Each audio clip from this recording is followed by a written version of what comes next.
And away we go, episode 1147 of the Al Galdi podcast. It is Wednesday, September 3rd, 2025. It is the day on which we get the first official injury report of the Commanders' 2025 season, as they on Wednesday are practicing. This in preparation for their 2025 regular season opener, Commanders versus the New York Giants at Northwest Stadium this Sunday afternoon at 1, a game that is sold out. The Commanders made that announcement on Tuesday evening. Not announced on Tuesday was the team signing unrestricted free agent receiver Kendrick Bourne, even though he had a tryout with the Commanders on Tuesday. Kendrick Bourne, veteran NFL receiver, spent the last 4 seasons with the New England Patriots, spent his first 4 NFL seasons with the San Francisco 49ers. They signed him as an undrafted free agent out of Eastern Washington in 2017. He was with the Niners during Commanders general manager Adam Peters' time with the Niners as an executive. And also with the Commanders on Tuesday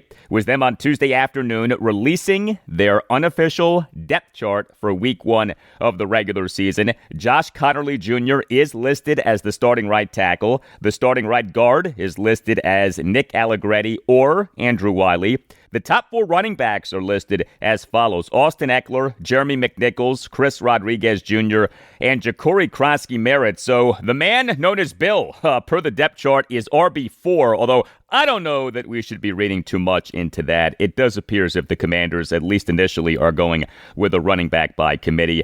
Receiver Jalen Lane is listed as the number 1 punt returner. Receiver Deebo Samuel Sr. is listed as the number 1 kickoff returner. Hello and welcome to this Wednesday installment of the Al Galdi podcast, on which we talk Commanders on every episode, no matter the time of year. Coming up on the show, not 1, but 2 guests to get us ready for Commanders Giants in week 1. Next segment, a quick chat with a good friend of this podcast, Brian Burke of ESPN Analytics, on Commanders quarterback Jayden Daniels excelling in ESPN's total QBR metric. This is one of the most important quarterback stats. Daniels last season killed it in this stat. The extent to which he did this, the significance of this, all of that and more with Brian Burke next segment. And then the following segment, an in-depth scouting report on the Giants, as we'll speak with Nick Falato, co-host of the Big Blue Banter podcast, a very successful podcast about the Giants from an all-22 and analytics perspective. Nick is going to address whether general manager Joe Shane's and head coach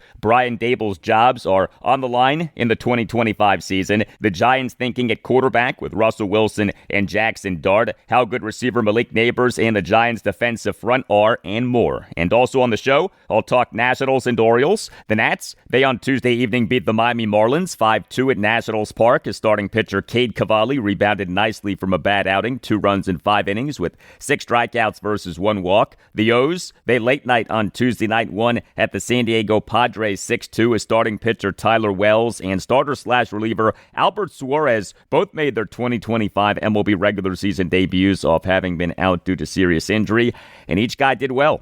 You can hit me up on X at Al Galdi. You can email me, the Al Galdi podcast at yahoo.com. Email from Steve Beeman on something that we discussed a little more than a year ago: the best network NFL music for NFL games and pre- and post-game shows. So the music used by CBS, NBC, ABC/ESPN, Fox, and other networks for NFL games and pre- and post-game shows. And the reason that I say network music for NFL games and pre- and post-game shows is because NFL Films has an incredible library of music. So if we open the discussion to include NFL Films music, that really complicates things. And ESPN has a tremendous library of music for NFL highlights, made famous on the all-time great show NFL Primetime, and adding that music really complicates things. So we say network NFL music for NFL games and pre- and post-game shows.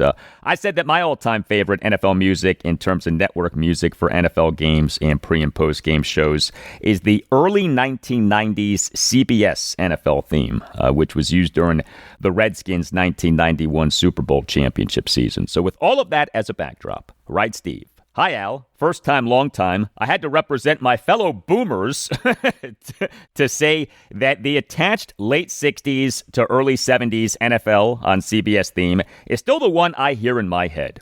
Interestingly, the theme is the music from the song Confidence from the off-Broadway musical The Secret Life of Walter Mitty. The song is very much a marching band type sound, so maybe not as appealing to newer generations, but this still gets me every time. Takes me back to Sundays watching our Skins with Sonny Sam, Bobby Mitchell, Charlie Taylor, Chris Hanberger, and those talented Hall of Famers who just were not that good at winning, but were so fun to watch. Thank you for the email, Steve. Let's listen. This is the open for CBS's telecast of the NFL championship game for the 1969 season, January 4th, 1970, a 27-7 win for the Minnesota Vikings over the Cleveland Browns at Metropolitan Stadium in Bloomington, Minnesota.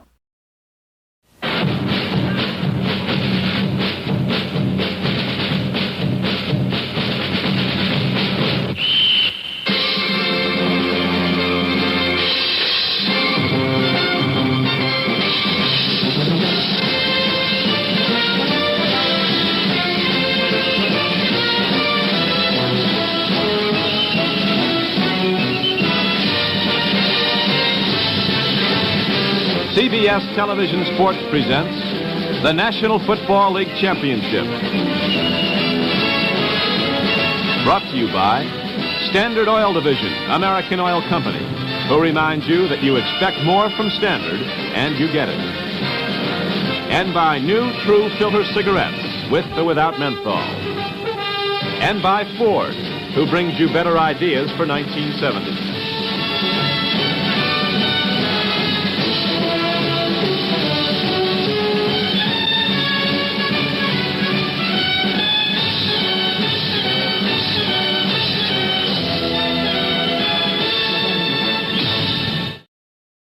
All right, very nice. I love the sponsorship reads in that open, including the read for new True Filter cigarettes with or without menthol.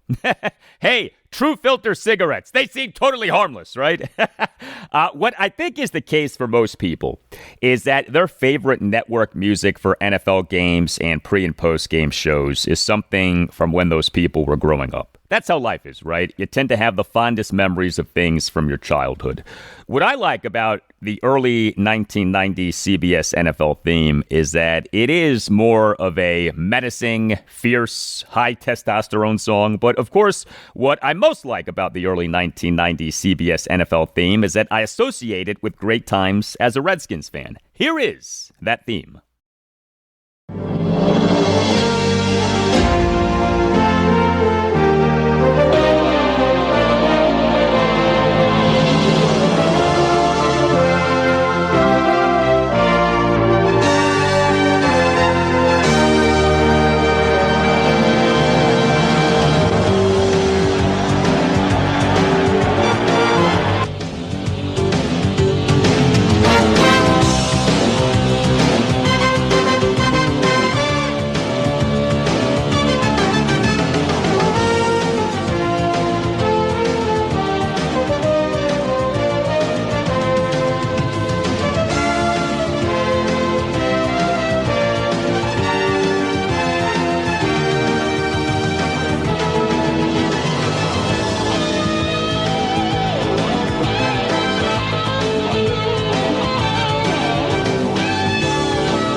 you go. That is my all-time favorite NFL music in terms of network music for NFL games and pre- and post-game shows. That music, to me, represents Skins head coach Joe Gibbs and Skins quarterback Mark Rippon and the greatest receiving corps in Skins history, the Posse, Art Monk, Gary Clark, and Ricky Sanders, and the greatest offensive line unit in NFL history, the Hogs. That song brings back great memories. The NFL at its core is entertainment, and music matters so much in entertainment. And great music can enhance entertainment big time. And the NFL for years has had such good music. And when we hear that music, especially at this time of year, we are reminded of the entertainment that we are all about to enjoy for the next 5 months. The NACE Law Group, Accident and Injury Lawyers, it will fight for you and win for you. Just recently, an $8 million jury verdict in Baltimore City Circuit Court in a case in which the NACE Law Group represented the family of a 42-year-old man who died after a simple procedure. Lead attorney Chris Nace, he is a big Commanders fan. He is a big supporter of this podcast, and his firm wins trials. If you have a case, contact the Nace Law Group. Call 202-902-7611 or visit Washington, D.C., injurylawyers.com and tell the Nace Law Group that Al Galdi sent you. The Nace Law Group is tremendous. It is a Washington, D.C.-based family law firm that handles medical malpractice, personal injury, birth injury, legal malpractice, and consumer protection cases, offering aggressive advocacy for victims in Washington, D.C.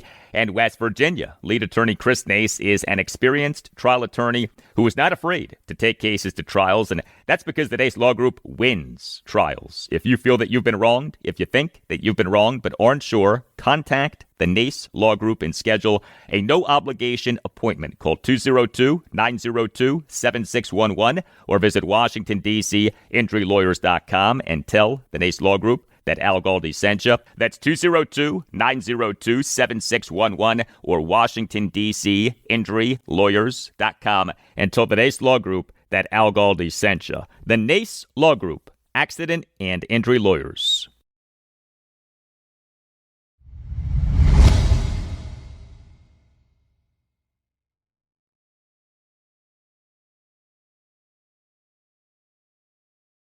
If you are listening to this podcast via Apple Podcasts or Spotify, you can rate the podcast with a star rating. 5-star ratings are greatly appreciated. They help us out a lot.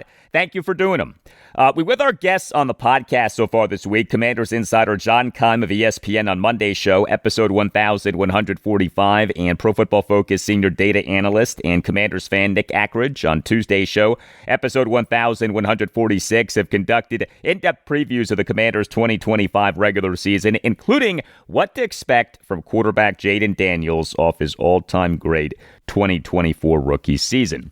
Daniels' last season was outstanding in a variety of ways, including being an analytics darling. He did so well in so many of the most important advanced stats for quarterbacks, including ESPN's total QBR. Total QBR is on a scale of 0 to 100. It's a very good stat because it, A, factors in not just what a quarterback does as a passer, but also as a runner and in terms of taking sacks. B, factors in game context, i.e. down, distance, score, time left in the game. And C, factors in quality of opposing defense. No stat is perfect, but total QBR is quite good. Jayden Daniels for the 2024 regular season was number 4 among all qualified NFL quarterbacks in total QBR, 67.7. Third best total QBR for a qualified Washington quarterback for a regular season in the time for which the total QBR metric goes back, the 2006 season. Number 1, Robert Griffin III in the 2012 regular season, 68.0. Number 2, you know who, in the 2015 regular season, 67.8. And number 3, Jayden Daniels in the 2024 regular season, 67.7. And Daniels, for this past postseason, was number 1 among all qualified NFL quarterbacks in total QBR, 84.2. For more on Jayden Daniels excelling in total QBR, I'm very pleased to welcome back to the Al Galdi podcast, Brian Burke of ESPN Analytics. Brian is a true original gangsta, a true OG in the world of football analytics. He founded the website Advanced Football Analytics in 2006. He has created / developed developed/pioneered a number of stats that now are common in football analytics: air yards, expected points added, or EPA, win rates, win probability, and yes, ESPN's total QBR. And Brian is maybe most famous for advocating that NFL teams should be going for it on fourth downs far more than teams were going for it on fourth downs years ago, long before going for it on fourth down became popular. Brian was in the Navy for 15 years. He's from Baltimore, now resides in Virginia. You can follow Brian on X at Burke ESPN. Hey, Brian, how are you? I'm good. Thanks for having me back. Yeah, good to talk to you. Congratulations on a nice season-opening win for your Navy midshipmen. 52-7 blowout of VMI at Navy Marine Corps Memorial Stadium in Annapolis, Maryland this past Saturday afternoon. By the way, as we are about to talk Jayden Daniels through the prism of total QBR, Navy's QB1 Blake Horvath, he for last season was number 6 among all qualified quarterbacks in the FBS in total QBR, 83.4. So not only did Navy do really well last season, 10-3 overall, but you had a QBR stud in Horvath. Yeah, that was a really, really exciting year. I've been, let's just say, closely paying attention to the team and how it's doing this past season. There's a new offense, which is super fun to watch. I mean, it is razzle dazzle. I mean, it's not Service Academy triple option anymore. There's still some of that. And Horvath is back. So we've kind of cleaned out all those sixth year seniors at West Point and Air Force. So I think we're looking good this year. So, Jayden Daniels, what'd you make of his spectacular rookie season when examined through the lens of total QBR? Yeah, he was number one in the run component of QBR. He was pretty much middle of the pack in terms of starters in the pass component. That's pretty good for a rookie. He'll most likely, the pattern is the rookies improve from their first year to their second year in passing, and then that's by the end of their second year, that's what you have. That's kind of what you got as a quarterback. There are very rare circumstances where a quarterback kind of changes its stripes after his second year. And if he does, it's mostly because he's probably just been inserted into some kind of like Shanahan type offense, and he's just kind of a role player there. So I'd be very optimistic about his improvement.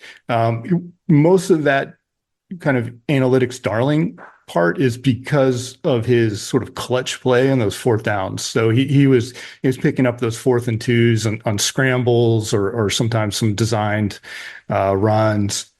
That's probably going to regress a bit, but everything else I think quarterbacks in general, you just have to imagine, I mean, how overwhelming it must be for, a young 22-year-old. He's gonna probably take a step with a year of experience.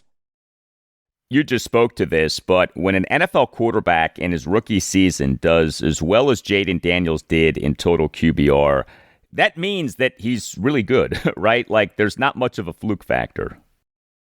Yeah, no, it's solid. And we discount QBR is EPA based. We're just talking about EPA. It tries to take a lot of luck out of it. It tries to take things like yak out of it. So if you're Donovan, who am I thinking of? McNabb, throwing check downs and throwing screens to Westbrook, and he scampers, for 80 yards, traditional statistics will credit McNabb with that. But QBR is smart enough to not to do that. So it's a pretty healthy measure. Just so folks know, I'm not sure everybody knows out there, a 70 QBR means that all else being equal, like his receivers, his blockers, his defense, the opponent, all else being equal, we would bet that he'll win 70% of the games that he starts. And that's really good. You're winning 70%. So all you need to do is kind of build an average team around him, and you've got a winner. Wow, that is something. ESPN's Football Power Index, the FPI. The FPI is ESPN's football ratings and projection model. We, on May 27th, got the first NFL FPI rankings for the 2025 season. The Commanders came in at number 6. They currently are at number 8. So FPI likes the Commanders a lot, despite them being a significant regression candidate due to the team last season enjoying great fortune regarding things like injury and fourth down efficiency. What do you think about what FPI thinks about the Commanders? Pretty much average defense, but then I think the offense is projected, top 6 itself.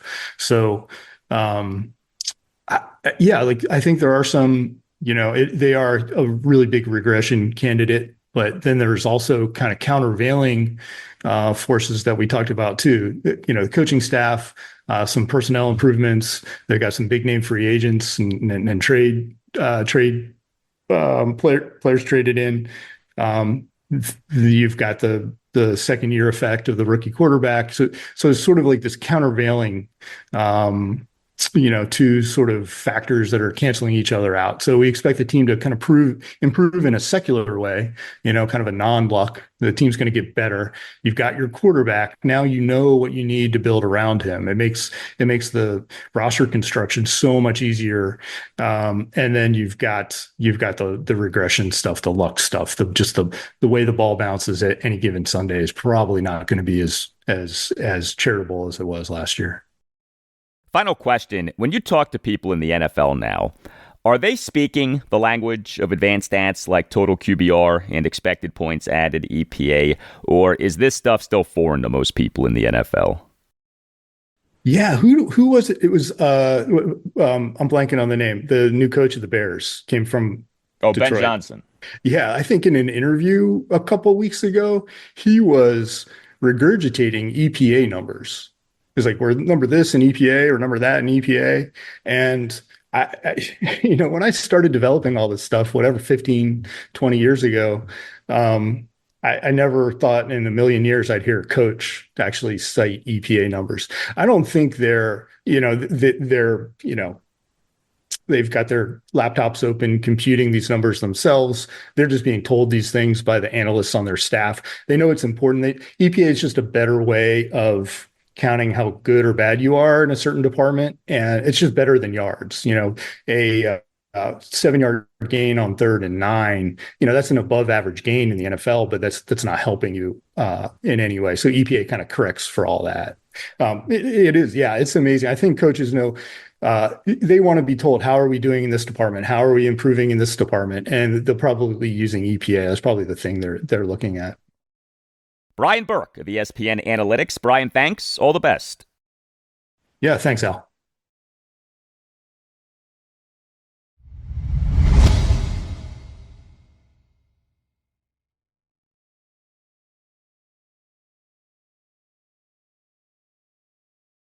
The Commanders' 2025 regular season begins this Sunday. Commanders versus the New York Giants at Northwest Stadium this Sunday afternoon at 1. Washington, in making the playoffs last season, made the playoffs for just the 7th time in 32 seasons, 1993 through 2024. But the Giants, since winning the Super Bowl for the 2011 season, have made the playoffs just twice in 13 seasons, 2012 through 2024. For insight on the Giants, we welcome back to the Al Galdi podcast Nick Falato, co-host of the Big Blue Banter podcast, which is a very successful podcast about the Giants from an all-22 and analytics perspective. You can follow Nick on X at Nick Falato, and Falato is spelled Falato.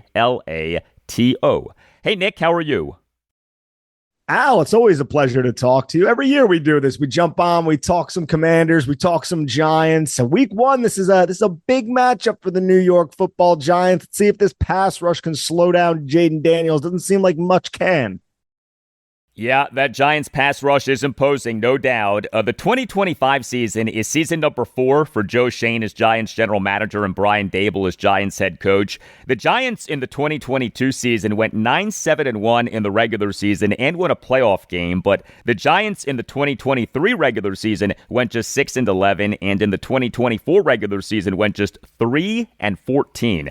Are Schoen's and Daboll's jobs on the line this season?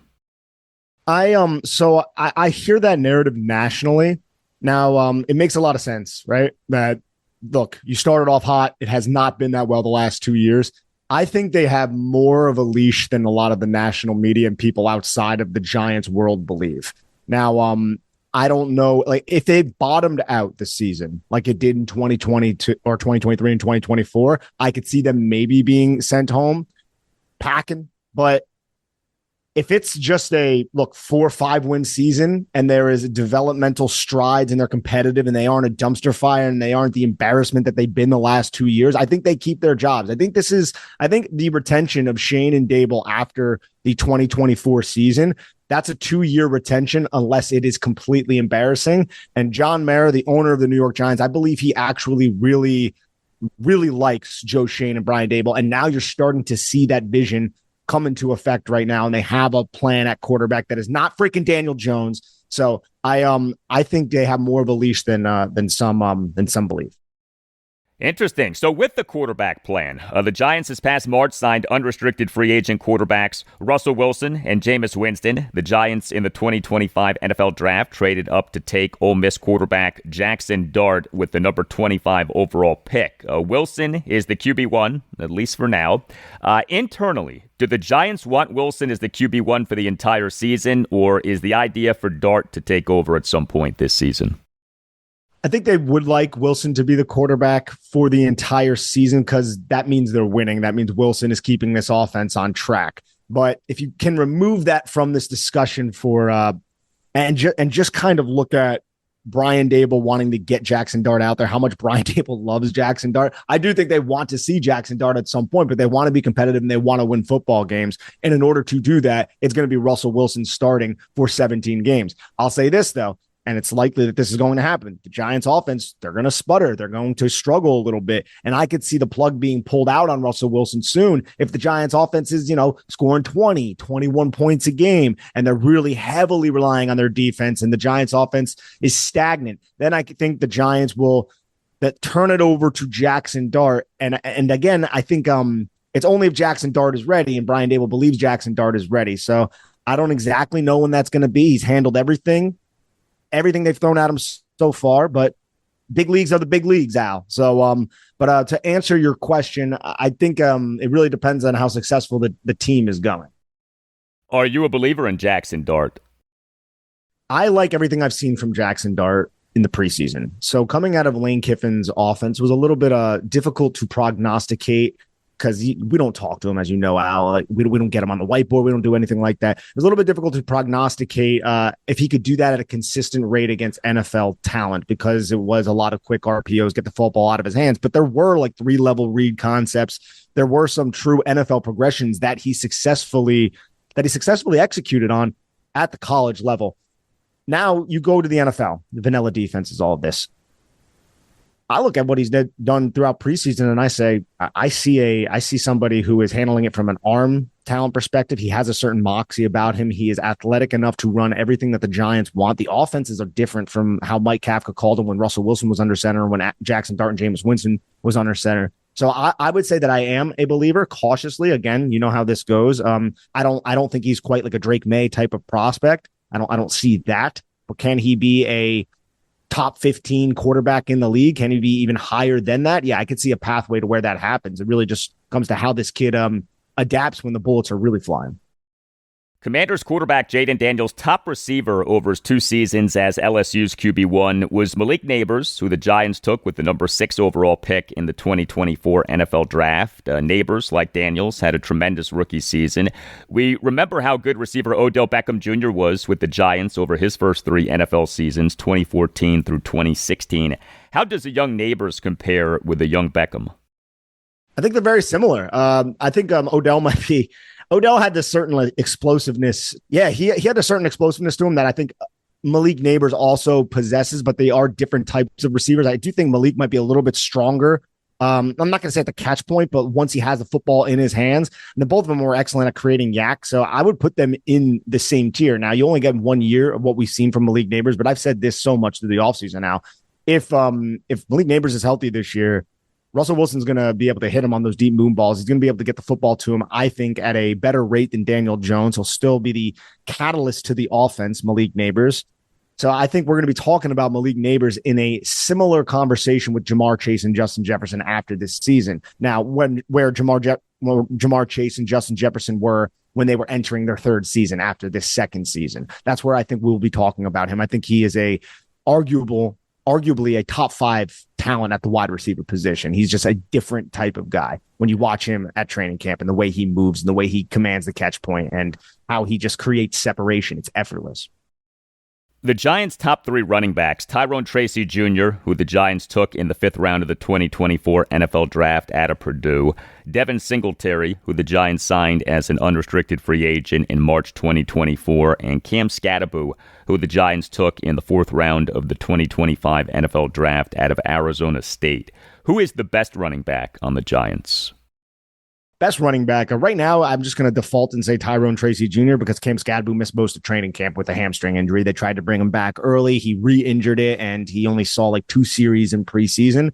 I think Cam Skattebo by midseason could work into a goal line role and be that true 1B where they're just kind of trading off series. Now, with Devin Singletary, I think he's just the vet who the Giants can't really get rid of for contractual reasons. I like Devin Singletary a lot. He's not as exciting as the 2 young bucks, but I think he has his role, especially if an injury does happen. If I had to pick one, I'm going to go with Tracy, but Skattebo can really, really earn that very quickly.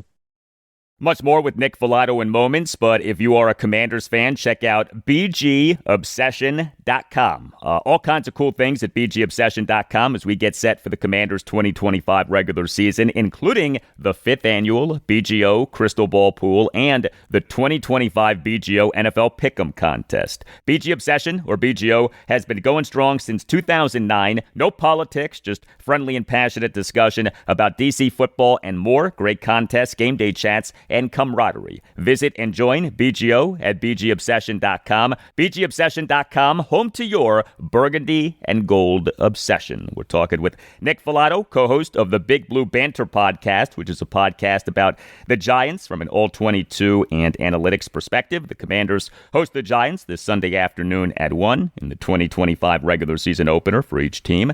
Do you expect the Giants' offensive line to be a strength or a weakness this season? Ooh, I would say neither. Weakness, maybe.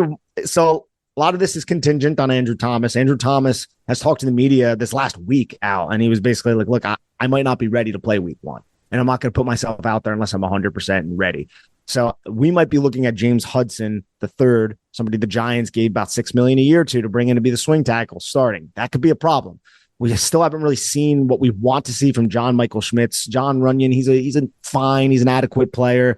Greg Van Roten is an adequate stopgap player who gave us quality reps last year, somebody the Giants signed at the end of July and came in and started. And then you have Jermaine Illuminor, who I think is one of the more underrated linemen in the National Football League because of his flexibility and how he helped stabilize a poor offensive line from 2023 going into 2024 and played multiple positions for the Giants last year. So I would say I would err towards the weakness, but if Andrew Thomas is healthy, I don't think it'll ever be a strength. But if it's league average, that's all I really want from the Giants offensive line at this point. But some players on that unit need to step up. The Giants' defensive front is loaded. Interior defensive lineman Dexter Lawrence, edge defenders Brian Burns, Kayvon Thibodeau, and Abdul Carter, who the Giants took with the number 3 overall pick in the 2025 NFL Draft out of Penn State. Would you go so far as to say that this is the Giants' best defensive front since the 2007 and 2011 Super Bowl championship seasons? Yeah, I would. I don't know if it's better than that one. They won the Super Bowl, so I'm not going to say that. But I think the Giants could have the best pass rush in the National Football League. I think they could lead the league in sacks. But a lot of that, I think a lot of reasons why that may not be achieved is separate from the Giants' pass rush. I think it's, can the Giants stop the run? It's, can the Giants cornerbacks hold up a little bit long? Can the Giants offense provide leads for the Giants defense to allow the Giants defense to pin their ears back and rush the passer in the 3rd and 4th quarter? Those are the variables I think that can assist the Giants in leading the league in sacks, because I think Dexter Lawrence is one of the best interior pass rushers in the league. I think Brian Burns is arguably a top 10 pass rusher in the league, arguably, and he's one of the better high side rushers. Abdul Carter as well, even though he hasn't proved it yet, he has that Micah Parsons type of archetype and that type of explosiveness, and just so difficult to frame up. And then you talk about Kayvon Thibodeau, that's your 4th guy. So if the Giants the Giants defense can hold Washington's offense to these 3rd and long situations, then they can pin their ears back and go. Now, Jayden's going to be a difficult guy to sack, but just generally speaking through the season, if the Giants can find themselves in 3rd and 5, 3rd and 6 situations, that's exactly where the Giants want to live defensively. Are you bullish on the Giants secondary? I like their safeties. I mean, I respect Tyler Nubin. I think he's a very good football player. Javon Holland, I don't believe he's quite the Xavier McKinney football player, but he's better than what the Giants had last year. So it's an upgrade there. And I think there's a weakness in the secondary. I like Paulson Adebo. I think he's a solid cornerback. You know, he's not a shutdown number 1, but he's a solid cornerback who's still just 25 years old. And then what the hell are the Giants doing at cornerback 2, right? Like, it's probably going to be Cordell Flott, might be Tay Banks. They've been battling throughout training camp. If I had to give somebody an edge when it came to how they performed during training camp, it'd be Cordell Flott. That's not great. You know, I look at Tay Banks. He had a really rough sophomore season last year. So that's a big area of concern for me. I think the Giants will probably live in nickel against Washington. So you're going to see a lot of Drew Phillips on the field. He's another very good football player out of Kentucky. Last year had a good rookie season. But overall, no, I wouldn't say that I'm overly bullish on their secondary. I was going to ask you about Giants cornerback Deonte Banks. Tay Banks, who they took with the number 24 overall pick in the 2023 NFL Draft out of the University of Maryland. But it sounds like things are not going so well for him.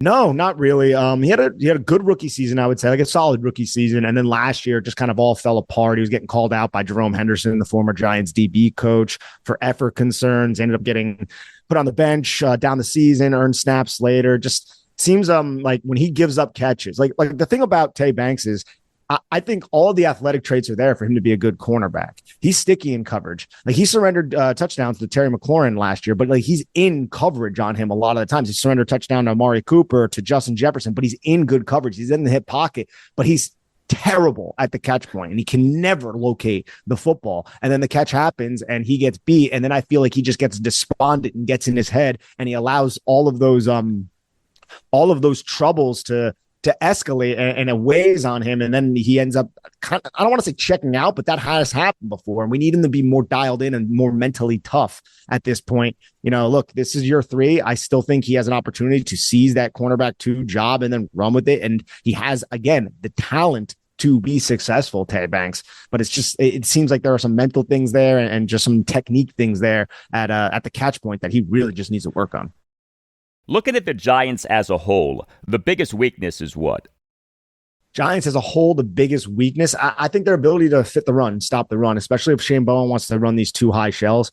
I mean, you want to stop an explosive passing attack with Jayden Daniels. You might have 2 safeties. I think they'll try to cheat one down to try to gain an advantage in the box, especially since Jayden Daniels adds another number to the equation because of his legs and what he can do for the offense. The defense probably wants to match that, but Dexter Lawrence, look, next to him, you have Roy Robertson Harris, you have Nacho, Rakeem Nunez-Roches. They drafted Darius Alexander in the 3rd round out of Toledo. But a lot of these players, I don't think they're excellent against the run. I think maybe Nacho might be your best next to Dexter Lawrence. So on early downs, can they stop the run? Again, to get the Giants pass rush in a situation where they can actually rush the passer and not have to tepidly play the run on like a 3rd and 2 situation. The prevailing over-under win total for the Giants in the 2025 regular season is 5.5. Is Nick Falato playing the over or the under? I'm right in that area. I would play slightly over though. I think the Giants can surprise some teams. I think a lot of it we might be able to figure out early in the season with 2 straight NFC East road games against Washington and against Dallas, right? 2 teams like Washington. You guys know so much more about Washington. You're in it, but outside looking in, it seemed like there was some weird thing was going on with Washington with the Terry McLaurin situation. Brian Robinson just gets traded. And then Dallas is also a team that they just traded Micah Parsons. Their defense is not great, but the Giants haven't beat Dak Prescott since it's like rookie season. It's been pathetic. So it's like, can the Giants steal those NFC East road games to start the season? That could like skyrocket that 5.5. I think the Giants could pull some upsets, but as you know, this is a tough NFC North and the AFC West. Those are tough divisions to play. And the Giants have a lot to prove still as well. I think I would take like the 6-7 though. And I think the Giants could maybe steal some upsets against teams that are out of division, but they got to win some of those division games. You can't get swept by your division. What has been the number 1 topic on your podcast since the end of the Giants 2024 season? I'd say probably the quarterback situation and then the overall pass rush, once the Giants decided to go with Abdul Carter. We diversify our topics and we go through everything pretty extensively. But like we were on the Daniel Jones isn't our guy thing since like basically 2022, since the year the Giants went to the playoffs, even maybe prior to that, because it was obvious on tape that he just wasn't that guy that's going to consistently lead your team to the playoffs. And we wanted a rookie quarterback. We wanted veterans, and they added Jameis first, and then they added Russ, and then they went and they drafted Jackson Dart, traded back up. So that was a massive storyline. And I think that was like the complete, let's turn the chapter. This is a different Giants franchise now. Now, does that yield wins? I don't know. I'm not certain of that. A lot of things still need to happen. I think Dable still needs to prove that he is a good football coach, even though he was the 2022 coach of the year. I think there's a lot there that still needs to manifest and still needs to transpire. But yeah, if I had to identify one thing, it'd be the quarterback change from Daniel Jones to the trio they have now. How do you think Daniel Jones will do as the Indianapolis Colts QB1? I think Daniel Jones, like I have respect for Daniel Jones when it comes to like, he's going to be the first guy in, last guy out. He's going to know, he's on the whiteboard. He's going to be excellent, right? He's going to be great with that. He's going to know the offense in and out. It's just, again, when those bullets are flying, Al, he's reluctant to pull the trigger to take the shots deep. You guys saw it for so long. He's going to opt to check down too much. So I think he can have those 12, 13, 14 play drives, and you have Jonathan Taylor and one of the better offensive lines in the league. I don't think he's going to be a disaster. I don't think he is a disaster as a quarterback. I just don't think he's a franchise guy. I think he's a very solid number 2 quarterback who can come in and move the offense and know what he's supposed to do. But when defenses game plan around the offense that he's in, and they start removing those explosive plays while still only playing, middle of the field closed, not too high shells to remove the explosive plays, then it's difficult to run the football in the box because the defense can mathematically be equal to the offense and they could fit the run better. And then it just puts a lot of pressure on the short passing attack. And he's not the most accurate quarterback. So things will start to crumble, I think, eventually. But, I wish him well. I do. He's just not the best passer of the football. And he's a reluctant quarterback when it comes to pulling the trigger downfield. Nick Falato, co-host of the Big Blue Banter podcast. Nick, thanks. All the best. You too, Al. Thank you so much. All right, here is an outstanding new book for you if you're a Washington fan or for a Washington fan who you care about. RFK All Access by Scott Cunningham. Scott served as a photographer for NFL properties for years. He photographed the Redskins extensively during their glory days in the 1980s and early 1990s. Scott, via RFK All Access, has put together a compilation of his best Redskins photos, many of which are behind-the-scenes photos. Joe Gibbs, Jack Kent Cooke, Richie Pettibone, the Hogs, the Posse, Sonny, Sam, and Frank, all and so many more are featured in this book, which is 392 pages of glorious Skins history, 5 pounds of Redskins gold. If you are a serious Washington fan, if you are a Skins historian, this book is a must-have.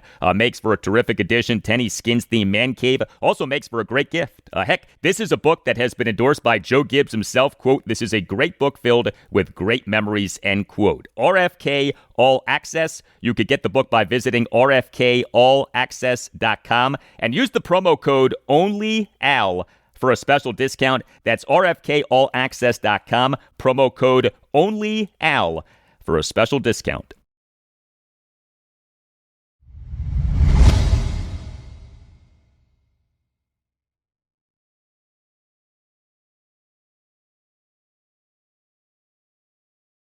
The Nationals have won the first 2 games of a series for the first time since winning 2 out of 3 games against the Cincinnati Reds at Nationals Park from July 21st through the 23rd. Tuesday evening, a 5-2 win over the Miami Marlins at Nationals Park in Game 2 of a 3-game series. This off a 2-0 win over the Marlins on Monday afternoon. The Nats in MLB's 2025 regular season now are 55-83. Worst record in the National League East, second worst record in the National League, but the Nats have clinched not setting a new record for most losses by the team in a regular season since the franchise moved to Washington, D.C. in the 2004-2005 offseason. The worst that the Nats can do is tie the 2022 Nats, who went 55-107. A very nice bounce-back outing for Nats starting pitcher Cade Cavalli. He allowed 2 runs in 5 innings with 6 strikeouts versus 1 walk. He gave up just 4 hits, all of which were singles. He issued a hit by pitch and a wild pitch. He threw a lot of strikes, 75 pitches, 53 strikes, just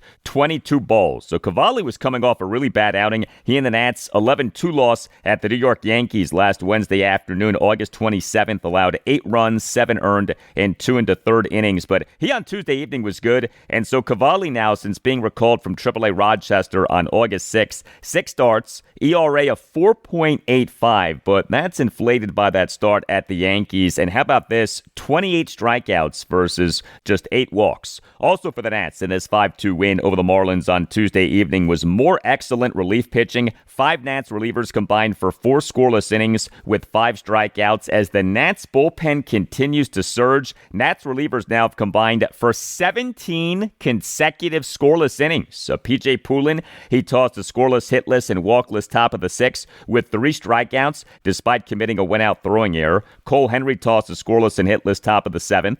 Connor Pilkington tossed 2/3 of a scoreless inning, though he in the top of the 8th faced 4 batters and got just 2 outs as he issued 2 walks. But Jackson Rutledge came through. He faced 1 batter and got 1 out. It was a big out. He induced a flyout by the Marlins' number 6 batter, former Orioles prospect Connor Norby, with runners on first and second, 2 outs, and the Nats holding a 5-2 lead in the top of the 8th. And Jose A. Ferrer tossed a perfect top of the 9th for the save. Ferrer, since the Nats traded their closer, Kyle Finnegan, to the Detroit Tigers on July 31st, what was 2025 MLB trade deadline day, has the following stats as the Nats closer/ace reliever. 12 games, 2 runs in 14 and a third innings, 14 strikeouts versus 2 walks. Jose A. Ferrer has been so good in this role as the Nats closer/ace reliever.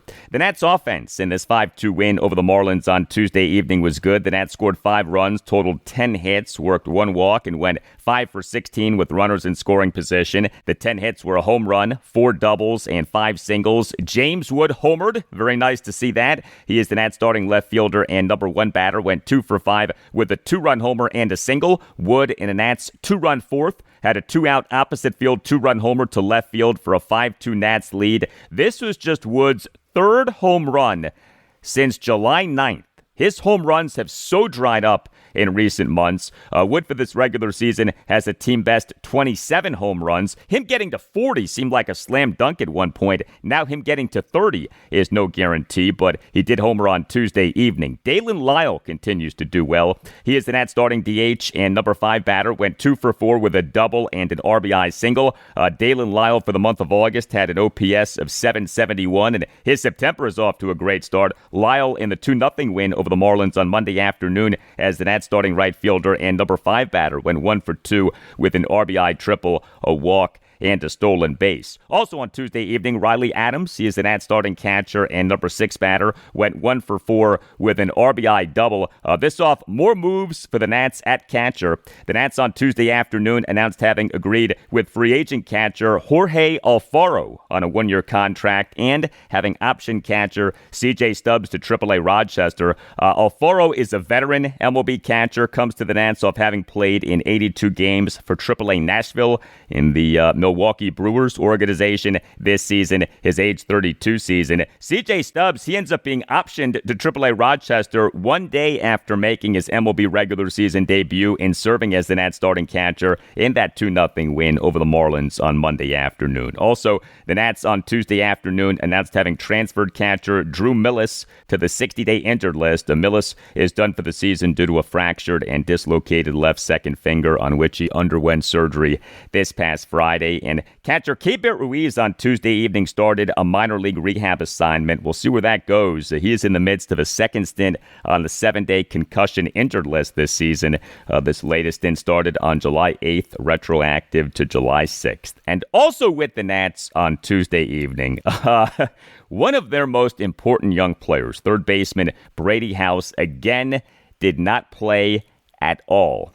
The Nats starting third baseman, yet again, was Paul DeJong, a veteran on a 1-year contract. He, has the Nats' number 8 batter, went 0 for 4 with 2 strikeouts. It is ridiculous that Nats interim manager Miguel Cairo is not playing Brady House in every game or nearly every game. The Nats are a bad team having a lost season.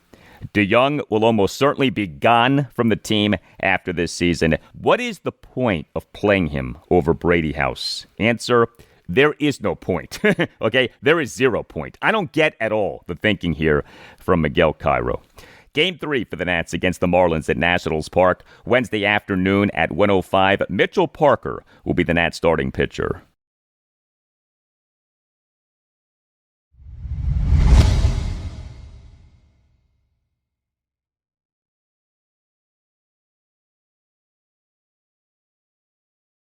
Well, the Orioles in this second consecutive season in which they are getting hammered by injury have been getting some players back recently, and the O's late night on Tuesday night got a win, a 6-2 win at the San Diego Padres in Game 2 of a 3-game series as the O's, Joe Angel, were back in the win column. And the Orioles again in the win column.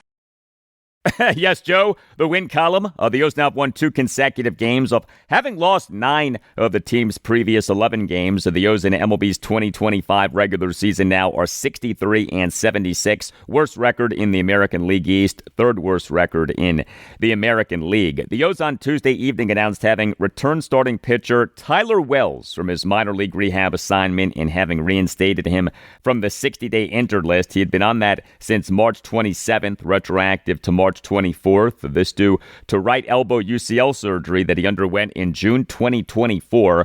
Wells in this 6-2 win at the Padres late night on Tuesday night was the Orioles starting pitcher, and Wells did well. He allowed 2 runs in 5 innings with 4 strikeouts versus no walks. He gave up 5 hits, which were a home run, 2 doubles, and 2 singles. He threw a lot of strikes, and he usually does do that. 85 pitches, 65 strikes, just 20 balls. Welcome back, Tyler Wells. So also for the O's in this 6-2 win at the Padres late night on Tuesday night was really good work by the bullpen. 4 Orioles relievers combined for 4 scoreless innings. Sean Dubin tossed a scoreless bottom of the 6th. Cade Stroud tossed a third of a scoreless inning, but he in the bottom of the 7th faced 4 batters but got just 1 out as he issued 3 walks and a wild pitch. But Rico Garcia tossed 2/3 of a perfect inning. He came into the game in the bottom of the 7th with the bases loaded, 1 out, and the O's up 5-2. Garcia retired each of the 2 batters he faced, and they were the Padres' numbers 2 and 3 batters in Luis Arraez and Manny Machado. What a job by Rico Garcia. And Albert Suárez, in his 2025 MLB regular season debut, tossed 2 scoreless, hitless, and walkless innings in his return from a right shoulder injury. Great to see him back. The Orioles' offense in this 6-2 win at the Padres late night on Tuesday night was good and could have been even better. The O's scored 6 runs, totaled 10 hits, and worked 5 walks, but the O's went just 2 for 14 with runners in scoring position. The 10 hits were a home run, a double, and 8 singles. Jeremiah Jackson remains hot. He is the Orioles starting right fielder and number 2 batter, went 1 for 4 with a solo homer, a walk, and an RBI groundout. Emmanuel Rivera, he is the Orioles starting third baseman and number 7 batter, went 2 for 5 with 2 2-run singles. You know, the O's lately have made a ton of roster moves. Like, the team seemingly every day announces a bunch of roster moves. It feels like Emmanuel Rivera has been involved in 90% of these moves. He this season has been designated for assignment by the O's twice. But the O's on August 27th announced having selected the contract of Rivera from AAA Norfolk, and he late night on Tuesday night did well. Also, Jorge Mateo is back. The O's on Tuesday evening announced having returned infielder/outfielder Jorge Mateo from his minor league rehab assignment and having reinstated him from the 60-day injured list. He had been on that since July 6th. He was on the 10-day injured list from June 10th, retroactive to June 7th. To July 6th. So all of this due to left elbow inflammation and a left hamstring strain. The O's on Tuesday evening announced having option catcher Maverick Hanley to AAA Norfolk, and the O's on Tuesday evening announced having designated reliever Corbin Martin for assignment. Like I said, a lot of roster moves lately. Game 3 for the O's at the Padres Wednesday afternoon at 4:10. Cade Povich will be the Orioles starting pitcher.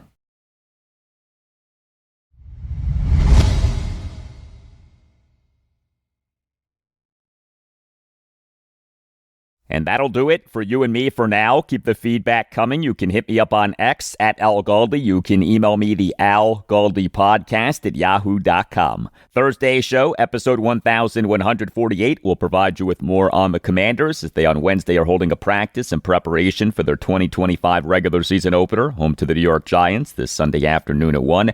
Also on Thursday's show, I'll talk Nationals and Orioles. The Nats are home to the Miami Marlins Wednesday afternoon at 1:05 in Game 3 of a 3-game series. The O's are at the San Diego Padres Wednesday afternoon at 4:10 in Game 3 of a 3-game series. Have a great rest of your Wednesday, and I'll talk to you on Thursday.